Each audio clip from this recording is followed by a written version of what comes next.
The Icons of Real Estate Podcast. Are you ready to learn the proven money-making secrets from top-producing Icon agents? Ready to skyrocket your business?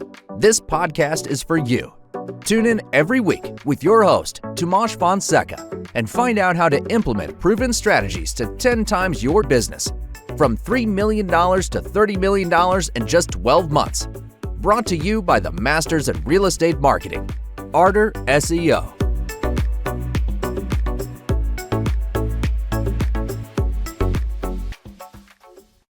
Welcome to the Icons of Real Estate podcast. I'm your host, Kat Sparrow.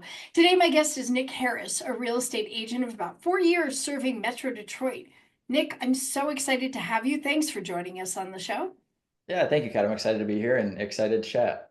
I appreciate that, and I always love to hear people tell their origin story. How did you get started in real estate? Yeah, so for me, it actually was just a self-interest and a self-education back to like high school. I was more so intrigued by real estate investing. I knew I wanted to be involved in real estate investing in some degree. Never really thought of being a real estate agent. It was just the investing portion that, again, back to high school and then through college, just self-education, YouTube, university, and podcast and books and anything I could do on the investment side. Yeah. I graduated, played college baseball, graduated college with a degree in health and exercise science. Obviously not using that now, but out of college, got into that degree. I was a strength conditioning coach. I did some personal training. So always been in sales to some degree. And then COVID hit. During COVID, the gym atmosphere changed, right? And so at that time, I was looking for some different opportunities, thinking about, okay, do I start something in a real estate career? And made a transition, made a change. I started working for a mortgage lender here in the Metro Detroit area, United Wholesale Mortgage. And after being there for a short period of time, someone that was within my immediate team, like where I sat in a row of desks, got COVID. So we all got sent home for the 2-week quarantine. And at that time, it was when I was considering getting my license. And so working from home, it gave me a good opportunity to study for the pre-license exam. Did that week 1 of being home, took the exam week 2, passed it, decided, okay, when I go back, I'm going to put in my 2-week notice. As soon as I got back, I got a promotion and stuck with it for a little bit. And then after about another month, I said, you know what, I've been on the business to business side with working for the lender. I was working primarily with loan officers and brokers, but never in contact with buyers and sellers. So it didn't really feel like making an impact. So I took that opportunity. I said, I'm going to jump into real estate full time, had my license then, and just jumped in and took a jump and a leap of faith with it. And obviously you've enjoyed it. You've enjoyed that change. Yeah, absolutely. Yeah, it's something that I wish I had started sooner, but I was in a good position. Thankfully, my wife and we were newly married at the time, and she allowed me to take that jump and jump into something. We didn't have kids at the time. Wasn't a ton of risk involved. I was just getting started into a new industry, and so thankful for her support with that. And yeah, I absolutely love it. Have a lot of fun with it and have found some good success. Awesome. Two things. One thing, when you had said that you had gotten involved and then hadn't really known, but you really had a lot of relationship building as well as sales experience. How did you bring that relationship building from your work in gyms into what you're doing now? Yeah, so it was really a pretty easy transition, right? We're just selling two completely different things, but people have a motive, whether it's for their own personal health, whether it's physique or health related, and whether it's prescribed from a doctor or what it might be, or if they just want to get in good shape. But there is an element of that as well, working at more of, again, I started as a strength conditioning coach. So at that point, it was basically leads, if you will, were given to me. I was working with teams and athletes, and then moved into the personal training side of things with a corporate gym, and that was more of the sales side of it. So took the personal relationships and then got into some of the sales of training or soliciting or trying to sell personal training. And it really transitioned well. It was something where I had the sales background, and that was something that I dug into further, right? As soon as I started in more of a sales role, I've always been like the self-education, find a mentor, find a coach, but also self-educate. So books and podcasts on the sales part of things and just the influence on human beings and having relationships. That was something that transitioned really well, and I found success in that. It's so interesting that there are a lot of people who come into the industry who have had either sales and relationship business, but then really take it and run with it in a completely different way. Do you use certain marketing tools to help enhance those relationships? And what do Yeah, you so Yeah, so there's a handful of things for me. It's just about being human, being personal, and connecting with people, right? So whether I know them or I don't, I have some different strategies and things that I use. But as far as your sphere of influence, I think obviously it's overly talked about and very saturated in the real estate industry of it's just as simple, we'll talk to your sphere of influence. For a lot of people, they don't have that. Or for me, I started at a relatively young age. So my sphere of influence, my immediate friend group wasn't necessarily first-time home buyers yet. So it was connecting with those people, connecting with people that I had networked with or worked with at the gym and their families. And so there's a handful of different things that I do there within my sphere of influence. I consider it on one end, like 1A is sphere of influence, everybody who's in my contacts, whether it's my phone contacts, my Facebook friends, my Instagram followers, whatever that is. But I also view 1B as social media, and I capitalize on both of those things within my sphere. Awesome. Is there anything that you really find works to get you the most out of the process in terms of your either advertising or the social media you do? Because a lot of people, especially if it's social media, really get a bit lost. What is the most effective way to use that as a marketing tool? Yeah, so I have two strategies or game plans that I call it, and I run these game plans Monday through Friday very consistently. So when it comes to sphere of influence, I send a video text message or just a text message. I ideally try to do a video text message to 5 people a day. So what I always recommend, and this is what I do, is find where you have the most contacts, whether it is your phone contacts or whether it's your Facebook friends. Find wherever you have the most and start at A and work your way down to Z. So on Monday, if you're going to start this, it would be you pick the first 5 people whose names start with A and send them a video text message. Nothing real estate, just being a person. Maybe you saw something and they got married or they had a baby or they went on a vacation and just connecting with them. One of the easiest things to do too is, oh, I haven't talked to this person in 2 years. What do I say? And so I have just an easy script where I'm sitting on my cell phone, quick 10 to 15-second video, and it's, hey, Aaron, was looking through my contacts, cleaning them out. I came across your name, man. We haven't talked in what feels like forever. Would love to catch up with you and see how everything's going. I hope you're doing well. Family's doing well. I saw you went on vacation last week. Hope it was great. Hope you're enjoying the warm weather. Let's connect and catch up soon. I So love whether that. it's What happens when you do that? I have a feeling I know, but share. Yeah, so I found a lot of success with the video specifically because very easy for someone in the middle of their workday to pick up their phone and see a text message from Nick, who maybe they haven't talked to in a year or maybe they haven't spoke with in a month. And it's very easy to look past that. You read it, you forget about it, you forget to respond, and it may not be intentional. But with the video, people usually, if they see a video, if they're not in a position where they can respond or really diligently look at it, they're going to wait until they can, or they're going to see that it feels more personal. And so usually they respond. Sometimes it's fun. Sometimes I get video responses. More often than not, it's a text response and people saying, hey, that was super cool. Thanks for doing that. Would love to catch up with you. But almost always getting a response. And again, it's just starting conversations. And then it leads into the social media side of things. I'm not super like those conversations on the text message or videos to sphere of influence. They're not to say, hey, just a reminder, I'm in real estate. If you're looking to buy or sell, like it will come up organically. If it doesn't, it's easy segue to say, hey, remind me again what you're doing for work. And then they'll ask you, right? Yeah. But I stay very active on my social media, which also leads to the other game plan that I run Monday through Friday. So most people know whether they were just came in contact with me or I knew them from high school or I knew them from middle school or whatever the case is, and we're still friends on social media. It's funny how many times I can't tell you how many times I've gone to a wedding and I haven't talked to somebody in 10 years. And when I do interact with them, one of the first things they bring up is, I see you're killing it in real estate. Like, how's it going? Tell me about it. So even though they're not liking the post or commenting, like they see it. Yeah. So with social media, I do a lot of organic outreach.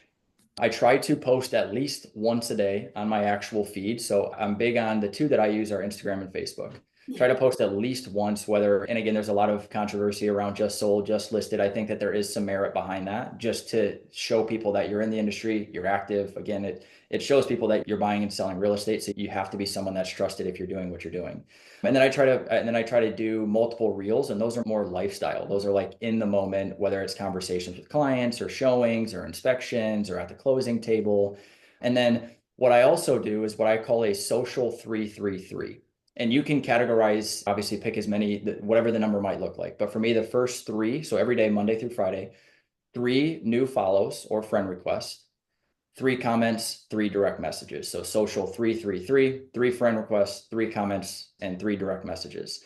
So again, for the friend request, it might be on Facebook, you see somebody who has 20 mutual friends, shoot them a friend request, look into it a little bit, see how maybe they're still local, and it's a good segue into conversation. Same thing with even on Instagram. If you go to the gym or you go to a church or your kid's daycare or the school and they have a board or whatever the case may be, start getting involved through social media that way. And then the comments, again, it's just to stay relevant in people's lives. They just posted about having a baby or having a wedding or going on vacation. Comment on it, be a person, be a human, just have conversations, and then direct messages the same way. The nice thing about all of that is if you're interacting and if you want social media to be a lead pillar for you, you need to interact with other people, because the algorithm, if Kat and I are talking on Instagram is now more likely the next time I post to put my post in front of Kat. And if she didn't know I was in real estate yesterday, she does today. So those are the two things that I do: the 5 video text messages with Sphere, and then the social media, the social 333. That's amazing. That's amazing. You guys, while you're watching, that was a master class. Thank you so much for that. I think that people don't realize that social media is not just a one and done. So thank you for reiterating that. And also, I think there are a lot of people who are not very comfortable with it, but you really brought it down to bite-sized pieces. Some of the people that I know who are maybe a little more seasoned or a little more mature, let's say, they're not as comfortable. And I love that you use it that way. And I think that's the advantage of maybe being at a different level of technological know-how. But you are new to the business. I would say that's a hugely seasoned way of behaving. But do you ever get people saying you haven't done this for very long? Or where are you with that now that you've gotten some foothold? Yeah. So like you mentioned in the beginning, so this June will be 4 years being licensed. I have been blessed enough to, over the last 3 years, I've averaged 103 sales per year over the last 3 years. So I do quite a bit of business. And for the agents, so if anyone comes to me and says, hey, you haven't been in it super long, for me, with numbers and just transaction count and volume and unit count, like, it's very easy for me to rely on that because I have that data to take to them and say, I may have not been in the industry for 30 years like some of the other agents that you might know, but I can almost guarantee that my numbers are potentially higher. For the agent who is in it for a short period of time, right? Let's take transaction volume and sales out of the equation. This is what I started with: was haven't been in the industry for a ton of time. That's absolutely correct. Haven't been in the industry for a long time. The nice thing about that, and how it works well for you as my potential buyer or my seller, is that I have all of my time and attention with you, and I'm able to provide you with every ounce of information and time that you need. I'm prioritizing you. You don't have to worry about Nick working with a database of 5,000 people, because it's not there yet. I'm hungry, I'm young, I want to make a career out of this, and I'm ready to go. And again, it's one of those situations, even if you're just starting it and you're a bit more mature, if you're not young, right? It's still the same thing of, you're absolutely correct. I haven't been in it for a super long time, but I'm super hungry and I'm passionate about this and making a career out of this. And so you have all of my attention, you have my time. I'm able to put all of that towards you rather than multiple clients. Love that. It's so authentic. And I appreciate that you're saying it that way, because I think the authenticity of how we talk to people and how we share where we are with stuff, that's so appealing. And I think that I can completely see how you're relating to people. And that's an incredible share. Thank you for that. I was curious because whether you've been in real estate for a while or not, there are always things that we love and there are things maybe we don't love. Would you be willing to share sort of your loves and dislikes of real estate? Yeah. So for me, I'll start with what I do. A Good. handful of things. I think number one, and it may seem like a pretty canned answer, but it's true. Just the impact that we can have on people's lives, whether it's a seller who is netting an amount that can change their life or their family's life, or it gets them out of a tough situation to where they can't afford where they're at now and they need to make a move. For a buyer, it's that experience of whether it's a first-time home buyer or they're upsizing or downsizing and they're fitting something for their family or as an individual what they're looking for. It's a lasting impact. And again, it's said all the time, but it is the, if not one of the highest or the highest investment that someone is going to make in their life. It's It is not an easy process. It's not a cheap process. At times it can be really stressful, right? I'm a real estate agent selling 100 plus homes a year. My wife and I, we've moved 3 or 4 times, and every time we do, it's stressful for me. And I do this on a daily basis. So just being able to provide some comfort and all of that. So that's number one. I do the sales portion of it too, and just connecting with new people. Like for me, the negotiations are fun. The connecting with new people and having phone calls with people that are not expecting a call from me on a cold outreach, whether it's circle prospecting or neighborhood dialing, like that is fun for me. I like that challenge and just connecting with new people. The not so fun things can be if you're not structuring your business correctly, and this is something that I've learned, if you're not delegating correctly, if you're not structuring your business and your calendar and your time correctly, you have complete lack of freedom. And most people get into real estate because it's commission based. You can make theoretically as much as you would like, and theoretically you're your own boss and you have time freedom, location freedom, or so it feels, unless you're not setting the expectation with clients to where you're now operating on, you're only doing showings in the evening and no time with your family, or you're only doing showings on the weekend and no time to go to events or different things with family or friends. So that can be and was one of the biggest challenges for me prior to getting systems, processes, and a team in place, to where I did, although it was nice on paper to have some type of time freedom, you quickly realize that you don't.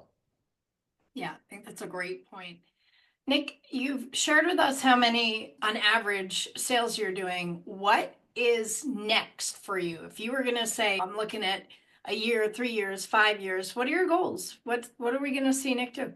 Yeah, looking to stay in production, right? That's number one. Continuing to help friends, family, strangers transact and buy and sell real estate. So that's number one, is just continuing to increase production. And the other benefit of that is what I'm doing is looking to build a team and an organization where I'm at, to where I can take that business and help refer to some different agents as well, and work with the agent or the clients that are either really close to me or the clients that I want to work with, and then help other agents either solidify, build, or continue the business that they've been doing. So new agents, experienced agents, whatever the case may be. I coach a handful of agents on my team. So I'm on a team of about 40 agents, and I coach and mentor a handful of agents through the team. And that's something that I really enjoy, just helping people, even in just a short period of time of getting to where I am, being able to take some of that information and knowledge and what I do on a daily basis to help other agents grow their business as well.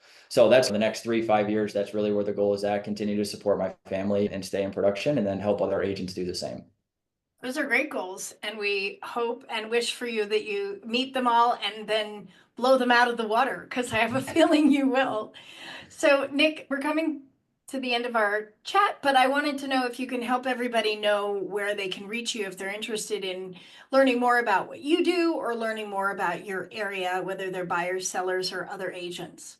Yeah, I'm happy to have a conversation with anyone, whether it's just pick brain or bounce ideas back and forth. I'll give my cell phone. Feel free to text or call me, 248-875-2299. And then on Instagram, it's Nick Harris _realtor. So Nick Harris _realtor on Instagram.